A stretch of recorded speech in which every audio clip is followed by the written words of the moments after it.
Bienvenue dans À l'arrache ou quoi, le podcast qui explore la culture agile en entreprise. Je suis Johan Dufour, coach agile chez Equité, et je te propose de plonger dans la culture agile.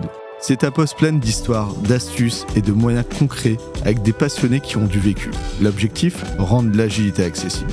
Ça te donne envie ? Alors abonne-toi pour ne manquer aucun épisode de À l'arrache ou quoi. Prépare-toi à découvrir comment transformer le chaos en succès. Et j'espère que tu vas kiffer ton épisode. Salut à toutes et à tous et bienvenue sur À l'arrache ou quoi, le podcast où on parle d'agilité, de terrain et de plein d'autres choses. On rembraye, saison 3, on a déjà parlé d'un sujet. Le sujet, en fait, allez, on vous fait un petit rappel, c'était il y a quelques semaines.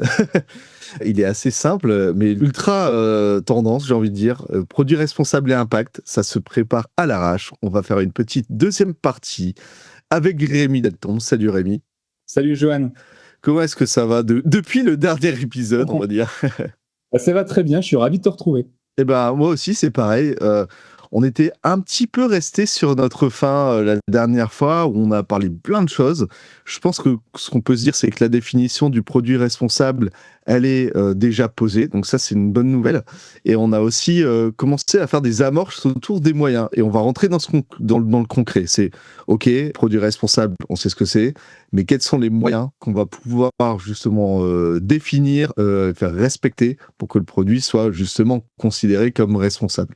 Est-ce que déjà, en fait, toi, de manière très naturelle, c'est quoi le moyen premier qui arrive en tête quand on parle de produit responsable, dire OK, moi je veux garantir cette essence et ce côté pas responsable. Comment est-ce qu'on fait ?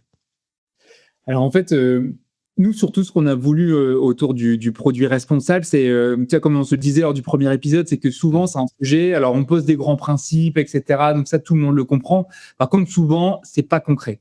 Et en fait, du coup, quand on parle de moyens, on parle de concret, donc comment on va s'y prendre. Et en fait, le parti pris, c'est de se dire que dans la méthodologie produit, en fait, on utilise déjà beaucoup d'outils qui permettent de pouvoir intégrer les besoins utilisateurs, les besoins de marché, la valeur business, et aussi la nécessité d'avoir un environnement technique qui est pérenne, scalable, etc. Et donc, en fait, on a déjà plein d'outils pour intégrer ça au quotidien, dans les matrices de priorisation, dans les DOR et les DOD, dans tous les outils qui permettent de concevoir au tout début un produit, tu sais, les business product canvas, etc. Ouais. Et en fait, quand on parle de produit responsable, avant tout, on parle d'ajouter cette notion d'impact, autant qu'il soit positif comme négatif, qu'il soit environnemental, social, éthique. Et en fait, tout simplement, comment on s'y prend, c'est on intègre cette notion d'impact-là dans les outils existants. D'accord. Et on ajoute cette notion. Et en fait, pour prendre un exemple que je trouve particulièrement efficace, c'est au tout début, quand tu dois penser à un nouveau produit, quand tu dois concevoir un nouveau produit, tu as ce qu'on appelle le business model canvas. Et en fait, tu peux le tordre un petit peu. Et nous, on a créé ce qu'on appelle le Positive Product Canvas. Et en fait, c'est le tableau qui reprend la problématique, la cible, les indicateurs business, les moyens de communication, etc. Et en fait, ce qu'on a fait, c'est on a modifié les critères pour pouvoir pleinement intégrer cette notion d'impact. Oui. Et donc, pour que tu te situes, en fait, tu vois ce tableau. Et en fait, par exemple, normalement, on commence par parler de la problématique. C'est quoi la problématique à laquelle le produit va répondre ? Parce qu'un produit, avant tout, il doit répondre à une problématique. Et en fait, plutôt que de parler de cette problématique-là, on propose de pouvoir la rattacher à ce qu'on appelle un ODD. Et un ODD, c'est un objectif de développement durable de l'ONU. D'accord. Donc, c'est une notion en plus qui est, j'ai envie de te dire, alors c'est pas, moi je découvre aussi le sujet, qui est normée en fait. Donc, ça veut dire que si ça vient de l'ONU, ça veut dire qu'en gros, il y a une définition qui est commune et sur laquelle en fait, on peut facilement trouver des références. Exactement. Surtout pour cette partie-là, en fait, c'est un cadre qui existe. Il me semble qu'il y en a 17. Et en fait, c'est l'ONU qui a listé les grands défis de notre société. D'accord. Et ça peut être, par exemple, la consommation plus responsable ou la lutte contre les inégalités. Et en fait, si dès le départ, tu rattaches la problématique de ton produit à un objectif vertueux, en fait, tu te donnes toutes les chances d'avoir un impact positif après sur la valeur que crée ton produit. C'est-à-dire que limite, en fait, tu pourrais même formaliser ça sous forme de checklist en disant, on sait qu'on a 17 objectifs qui existent et on peut se dire, OK, ça répond à telle et telle et telle chose. Donc ça, tu as ton premier niveau de lecture. Moi, je vais te poser aussi une question parce que très naturellement, j'imagine aussi deux choses. Il y a le côté, on pose dans un cadre quelque chose qui est spécifique et de se dire, après, il y a la globalité. C'est presque quelque chose qui est tacite, en fait, en disant, bah, mon produit est responsable parce que la problématique auquel le produit répond est aussi liée, en fait. Donc, là, il y a un niveau de lecture qui est un peu double et c'est ultra intéressant. Mais tu as un côté où tu as des rails, en fait, et tu as l'autre côté où tu as plutôt une histoire de mindset. Et cette histoire de mindset, est-ce que justement, il y a des choses, des moyens qui facilitent son développement? Effectivement, pour rebondir à ce que tu dis, en fait, quand on parle de produits responsables, tu as toujours cette dualité entre des produits qui sont responsables by design, qui ont été créés pour ça dès le départ. En fait, quand Oui. tu as le produit, tu l'as conçu dans une intention d'avoir plus d'impact positif que négatif sur la société. Et après, tu as des produits qui ont une toute autre finalité, qui n'ont pas été conçus pour ça au départ, mais pour lesquels tu vas essayer de faire le maximum d'efforts pour que il y ait le maximum d'impact qui soit positif. Ouais, Il y a deux choses. et ça, c'est ultra important parce que il faut aussi prendre en considération l'existant. Tu vois, il y a des produits historiques que les entreprises ont pour répondre à leurs problématiques. Et peut-être que c'est des choses qui datent un peu. Et ça peut arriver, en fait, que justement, la prise de conscience sur la responsabilité de l'entreprise arrive en cours de route, hein. Je pense qu'en ce moment, c'est vraiment une piste de réflexion qui est globale pour l'ensemble des boîtes plus ou moins bien gérées, hein, parce que c'est aussi assez neuf. Mais en fait, quand tu as un produit existant, c'est quoi les astuces en fait pour te dire, ok, ce produit-là est absolument pas responsable ou alors on n'y a pas du tout pensé. Comment est-ce qu'on arrive en fait avec ce côté un peu greffon, tu sais, add-on, poser une nouvelle couche pour le rendre responsable? Est-ce qu'il y a des techniques qui existent pour justement que ce soit facilité? Alors, oui, il y en a. Après, je pense ce qui est important de se dire, c'est que, et ça, je pense qu'on en a discuté la dernière fois, mais c'est qu'il y a une étude qui a été faite, notamment au niveau de l'Europe, qui dit qu'il y a 80% des impacts d'un produit qui sont liés à la phase de conception de ce produit. Oui. Donc, ce qui est super important, c'est que c'est vraiment au moment où tu vas le penser, où tu vas concevoir les features, où tu vas générer le maximum d'impact. Et en fait, ce qui est important toujours de se dire, c'est le rôle, et ça, je pense qu'on parle de produit responsable ou pas, le rôle d'un product manager, le rôle d'un product owner, le rôle voilà, de tous ces rôles-là, c'est avant tout de faire en sorte de concevoir des fonctionnalités qui vont être utilisées. Oui. Et je pense que c'est ça surtout qui est important, c'est de se dire à chaque fois, je vais ne développer que des fonctionnalités pour lesquelles je suis sûr que ça va être utilisé et pas parce que y a des convictions dans l'équipe, que lesquelles j'ai pas testé, etc. Donc je pense que ça, c'est quelque chose qui est important. Ouais, il y a le côté, en fait, plus tu es au complet sur l'ensemble des critères d'évaluation, au mieux c'est, en vérité. C'est, là, tu as plein de choses, hein. Tu as le côté discovery, tu as ce côté responsable, où tu pourras aussi te poser la question presque, en fait, non, même étape par étape, tu peux te poser différentes questions à chaque fois avant de livrer quelque chose. Est-ce que c'est utile? Est-ce que ça a un impact positif? Enfin, il y a plein de questions à aller se reposer derrière. On en avait parlé brièvement, mais il y a aussi un moyen qui est ultra simple et qui est issu en fait, des pratiques agiles. Il y a le DOR et le DOD, en fait. Sur ce côté-là, moi j'adore ce moyen-là parce qu'il est assez simple. Je l'adore un peu moins parce que le faire respecter, c'est un peu plus compliqué. Et ça dépend aussi de l'état d'esprit de l'équipe, de la charge opérationnelle, etc. Cependant, c'est une belle façon d'aller remettre en visibilité un certain nombre de points. Et le côté responsable peut rentrer aussi dans cette équation et dans ces critères-là. Exactement. Et en fait, ce que tu peux ajouter dans la partie DOR et DOD, c'est justement, tu vois, des choses, que ce soit au niveau du rôle de product owner, product manager, au niveau du rôle de designer, au niveau du rôle de développeur. C'est d'un point de vue vraiment fonctionnel, déjà, c'est de s'assurer que c'est vraiment une fonctionnalité qui va être utilisée et donc qui répond à un vrai besoin. Tu vois, donc Ouais. ça paraît être la base, mais je pense que c'est bien de se le dire et c'est encore d'autant plus important quand tu vas avoir une démarche de produit responsable. Au niveau du design, c'est pareil. En fait, il y a plein de normes et de bonnes pratiques maintenant qui sont dans une optique de responsabilité et notamment pour faire en sorte que ce soit moins consommateur en ressources, aussi pour faire en sorte d'éviter des biais, des dark patterns, etc. Mmh. Et en fait, il existe plein de choses maintenant pour lesquelles on peut faire attention.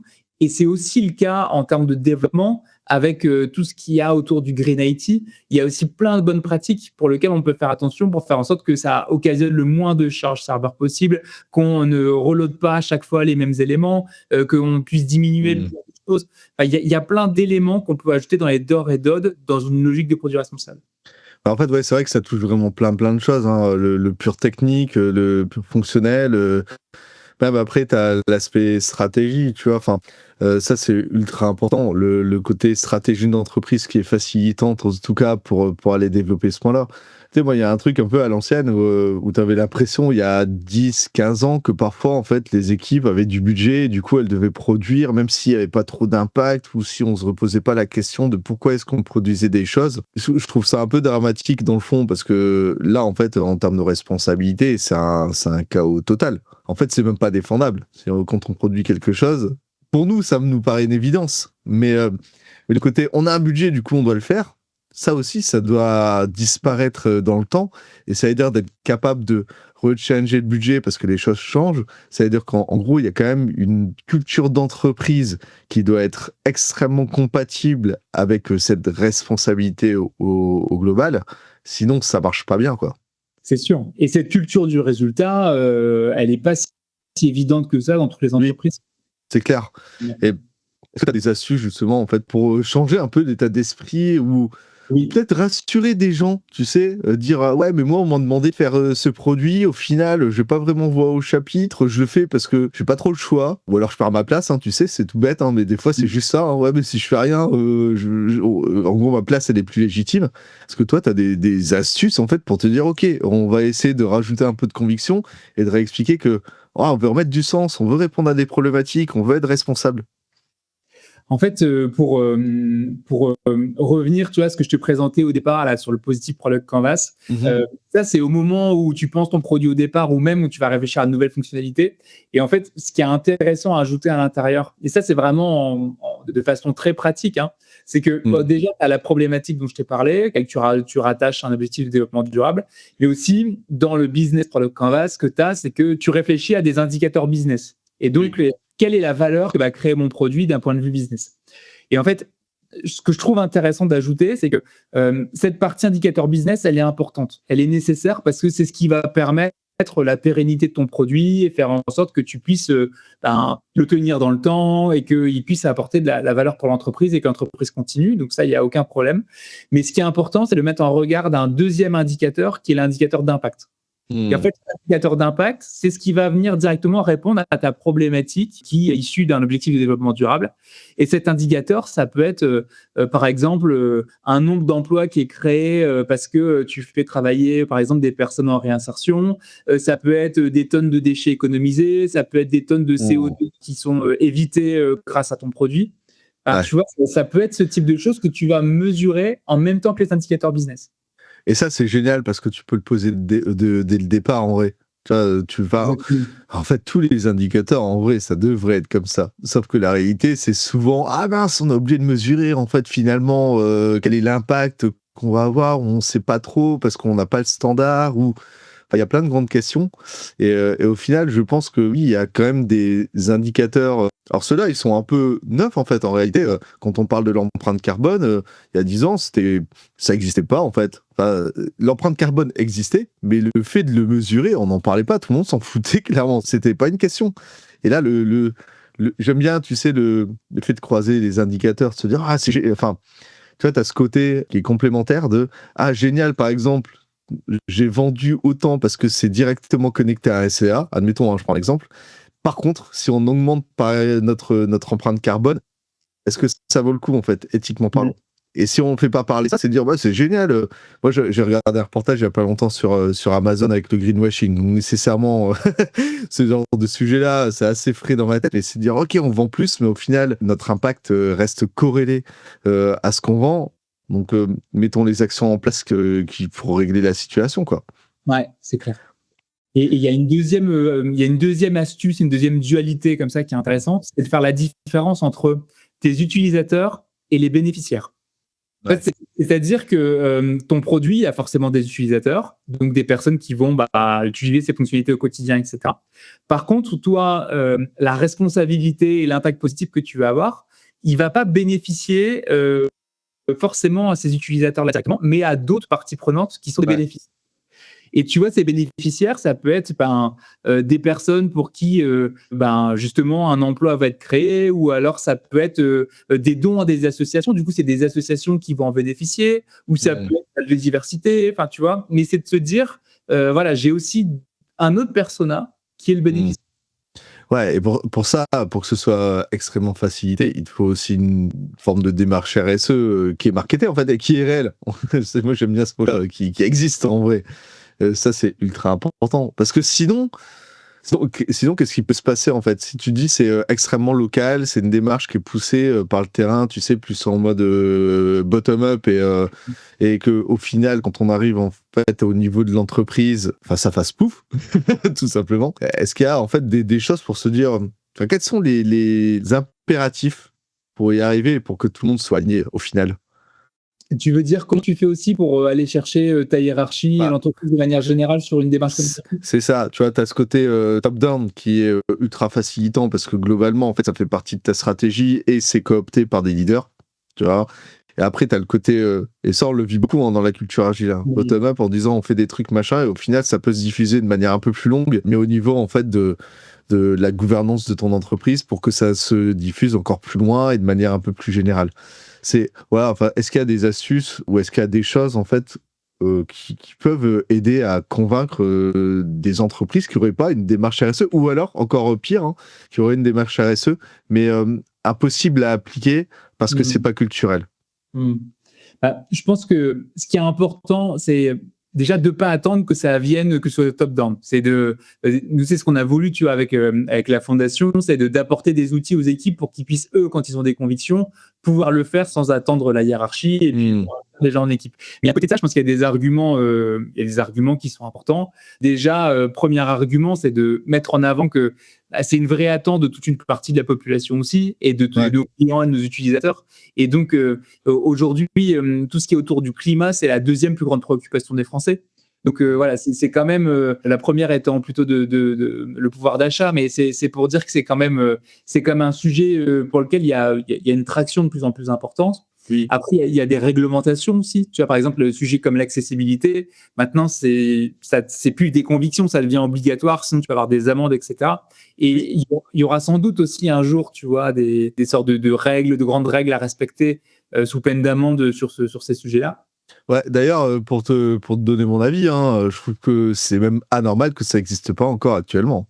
Enfin, vu dans l'état où on a mis la planète, ça devrait être fait depuis longtemps, tu vois, d'avoir vraiment un côté très très rigoureux. Tu prends des amendes, tu te fais afficher. Mais bon, ça c'est mon point de vue. Mais voilà, mais en tout cas, c'est peut-être quelque chose qui va arriver. Et c'est aussi ça, je te donnais l'exemple aussi la dernière fois ensemble, mais c'est que c'est pas incompatible avec le côté performance, tu vois. Oui. Plus tu vas être dans une démarche de proposer que des fonctionnalités qui vont être réellement utilisées, plus ce sera utilisé. Plus tu vas avoir des pages qui vont être faibles en poids, et plus tu vas améliorer la performance pour être scrollé par des robots, que ce soit au travers du SEO ou demain de l'IA. Enfin, tu vois, c'est pas vrai, c'est pas incompatible avec des notions de performance derrière de business. Ouais, c'est ça le truc, en fait. En gros, tu pourrais même imaginer, si tu as des objectifs qui sont très financés, ce qui est souvent le cas en fait, de pouvoir glisser, en tout cas, ces critères complémentaires en disant « Ok, ma première démarche, c'est déjà d'aller les traquer, de les poser, en fait, pour se dire « Ok, je suis capable de voir un petit peu ce qui se passe. » Et tout en ayant un respect, en fait, de tes objectifs initiaux qui sont généralement des objectifs business. Et d'aller les faire parler et puis de voir, en fait, justement... quel est le niveau de corrélation entre les différents indicateurs pour pouvoir réajuster ton produit, réajuster ton mindset, et potentiellement aller aussi embarquer ton écosystème, parce que tu auras réussi à prouver en fait que c'est pas parce que on fait des efforts pour baisser notre empreinte carbone qu'en fait on n'est pas performant. Tu vois, c'est ça le truc. Ouais, en fait, tu dois toujours avoir cette dualité et d'être sur les 2 tableaux parce que, quoi qu'il arrive, voilà, on fait des produits dans des entreprises et il y a ce Mmh. besoin de pérennité financière et ça, c'est juste pas négociable. Puis il y a un autre truc, je pense que les entreprises ont oublié, hein, c'est que, mine de rien, comme on en parle et que c'est important pour les gens, hein, tu dis, c'est une des 2e préoccupations, des Français, donc c'est que c'est super important, hein, le pouvoir d'achat aussi, mais en même temps, il y a une vraie corrélation, donc c'est bien d'en parler. C'est aussi un effet marketing, en fait, pour l'entreprise, c'est: «Regardez, on a réussi à baisser notre empreinte carbone tout en maintenant votre pouvoir d'achat». En fait, l'entreprise, même si elle est pas convaincue de base ou même si elle a, une démarche qui est un peu fake, parce que c'est de la volonté, mais sans avoir de résultats derrière. En fait, le fait d'avoir cette première amorce, et de montrer que ça marche, bah oui, ça peut être, ultra bénéfique, pour l'intégralité, de l'entreprise et j'ai même envie de te dire, de manière un peu naïve, pour la société. Mmh. Complètement. OK. Est-ce que tu as d'autres moyens justement pour, genre tes moyens préférés? Là, on a parlé d'or, on a parlé, on a parlé aussi de stratégie. Est-ce qu'il y a d'autres choses, un petit tuyau ou 2 pour justement les personnes qui ont envie de s'embarquer et qui ont, parfois du mal ou qui se sentent un peu frustrées? Oui, alors il y en a il y en a d'autres que j'aime beaucoup, notamment il y a, tu as un autre moyen d'outil qu'on utilise au quotidien, c'est, aujourd'hui quand tu dois mapper un parcours client pour, voir, bah, où est-ce que tu veux intervenir, modifier les choses, apporter de la valeur ajoutée, tu utilises ce qu'on appelle une expérience map ou une user Mmh. journey map et en fait, dans une user journey map, expérience map, tu as, différentes lignes sur les différentes choses que tu vas regarder et tu peux ajouter, la notion justement d'empreinte carbone et te Mmh. dire, en fait, sur un parcours, par exemple, je vais te prendre un exemple, c'est je fais mes courses alimentaires, et ben en fait, quels sont les endroits des différentes étapes pour faire tes courses alimentaires, quels sont les endroits où il y a le plus de consommation carbone, Mmh. d'irritants de ce côté-là, et du coup, mes opportunités pour pouvoir proposer des alternatives et mieux faire. Et Excellent. ça, c'est encore quelque chose, un autre angle de vue que tu prends et qui te permet à la fois de te dire: «Tiens, là, j'ai une opportunité de mieux faire». Et ça, tu vois, en gros, alors ce qui est cool, hein, c'est on va en parler en fait pour la conclusion, mais tous ces moyens-là, vous travaillez dessus avec la Positive Product Foundation, hein, c'est ça? Et mais en gros, le mindset, il est quand même super important. C'est vous avez des outils existants, vous les maîtrisez ou pas. Enfin, faites-vous former. En fait, si vous ne connaissez pas, je pense que sur la démarche produit, c'est important, en tout cas, d'avoir un minimum de base. Et tu vois, ce que tu m'expliques, c'est trop bien parce que en gros, on a un angle qui est très orienté, état d'esprit. On est capable d'avoir des outils qui sont existants et on va rajouter, en fait, une couche complémentaire. On va aller forquer le modèle pour rajouter, en fait, cette dimension, responsable et en fait, moi, je suis assez convaincu qu'on peut le mettre, enfin, en tout cas, qu'on peut l'appliquer sur plein d'autres moyens. Tu vois, on a parlé du DOR. Je suis assez certain que sur les moyens et les pratiques agiles, très naturellement, il y a moyen de forquer les modèles, de rajouter des formes d'add-on pour justement prendre en considération bah, ce besoin d'être responsable. Complètement. Et je pense que tu vois, c'est assez naturel d'opter pour cette logique-là, dans l'agilité, dans le product management, parce que Mm, je pense que c'est à l'essence de notre métier, c'est de concevoir des outils digitaux qui répondent à un besoin, qui sont utiles. c'est ça. Ouais, et puis après, il y a aussi une histoire de conviction, hein. Tu vois, en tout cas, voilà, enfin, on mettra pas de définition de l'agilité parce que surtout en ce moment, c'est compliqué. Mais tu as quand même le côté adaptation. Et en fait, je veux pas citer Chirac, mais tout le monde aura reconnu que c'est Chirac. Mais c'est quand notre maison brûle, en fait, le seul truc à faire, c'est de s'adapter. Et en tout cas, voilà, là, on n'a pas le choix. La planète, c'est pas fou. Et le seul moyen, c'est d'adapter en fait notre mode de fonctionnement et notre manière de produire les choses. Et en fait, c'est le mot adapter qui est important. L'agilité, c'est ça. Et en fait, on a deux choix. Enfin, soit on est capable de le faire, soit en fait, on reste et on sait qu'on va se prendre un mur. Et là, sur le coup, le mur, il est assez grave, quoi. Tu sais qu'on a déjà fait 25 petites minutes. Moi, ce que je te propose pour conclure, c'est de donner un dernier mot pour la Positive Product Foundation et de faire un peu de pub et d'expliquer aussi bah, ce que les gens peuvent retrouver sur le site web. Complètement. Bah écoute, vraiment la vocation de la Positive Product Foundation, c'est de faire en sorte que cette notion d'impact se soit compris et intégré par le maximum des personnes de notre profession qui travaillent autour des outils digitaux, autour des produits. Et en fait, on a vraiment notre rôle en fait dans notre métier. On a vraiment notre rôle aussi pour lutter contre les changements climatiques, pour tous ces problèmes justement qui sont dans les ODD. Et nous, ce qu'on a voulu faire surtout, c'est de rendre ça très très pratique. Et donc en fait, il y a deux choses que vous pouvez regarder. La première, c'est les outils dont je vous ai parlé font tous partie de la toolbox. Et en fait, si vous allez sur le site de la Positive Product Foundation, vous allez voir, il y a une toolbox qui est vraiment bien documentée et pour lequel vous allez voir que dans votre quotidien, vous pouvez vraiment ajouter plein de choses. Et la deuxième, c'est de pouvoir organiser des fresques du produit responsable dans vos organisations qui vont nous permettre en fait de sensibiliser, d'avoir ces discussions ensemble et pour voir quelle est la prochaine petite étape que vous pourrez faire de votre côté pour ça. Eh ben, écoute, moi je trouve ça trop bien. Et d'ailleurs, je vais te remercier deux fois. Une pour ta participation aux 2 épisodes du podcast, qui est toujours très très cool et agréable. Et le deuxième remerciement, c'est pour cette démarche pédagogique en fait autour du produit responsable. Tu dis c'est quelque chose qui est offert en fait à la communauté.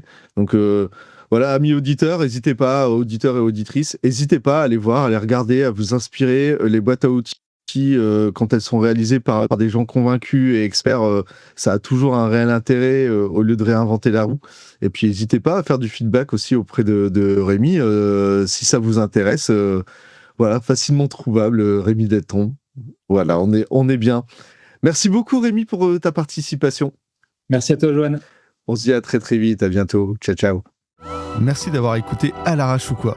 Si tu as aimé cet épisode, abonne-toi et lâche ton meilleur com sur LinkedIn. À très bientôt pour un nouvel épisode sur la culture agile en entreprise. Ciao ciao.